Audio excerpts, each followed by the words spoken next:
आज आपण औरंगपूर येथे आलेला आहे आणि आमचे जे शेतकरी बांधव आहे विनीत सिनकर भाऊ यांच्याकडे सोयाबीनची आणि तुरीची बीज प्रक्रिया त्यांनी केलेली आहे।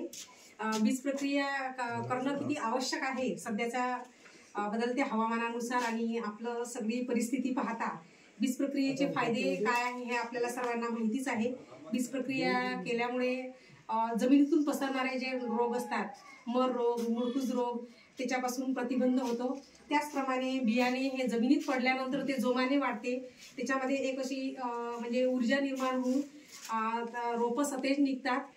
त्याचप्रमाणे उत्पादनामध्ये वाढ होते आणि आपण जर रायझोबियम ट्रायकोडर्मा आणि त्याचबरोबर पीएसबीचं आपण जर एक कॉम्बिनेशन घेतलं तर आपले साधारणतः 25 ते 30% खतामध्ये बचत होते आणि उत्पादनामध्ये निश्चित वाढ होते। तर माझे जे शेतकरी बांधव आहेत विनीत भाऊ ते आपल्याला त्यांनी आता कोणकोणती बीज प्रक्रिया केली तुरीला आणि सोयाबीनला ते सांगतील।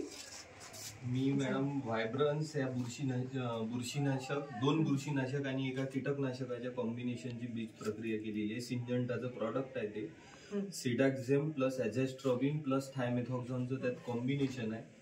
1 ml प्रति किलो औषध, 5 ml प्रति किलो पाणी आणि 1 किलो बियाणे अशी त्याची बीज प्रक्रिया केलेली आहे। सोयाबीनसाठी आणि तुरीसाठी पण सारखाच डोस वापरलेला आहे। तुरीसाठी पाण्याचं प्रमाण थोडं कमी घेतलेलं आहे। किती एकरासाठी केलं आता हे सगळं बियाणं? 21 एकरासाठी सगळं तयार केलं।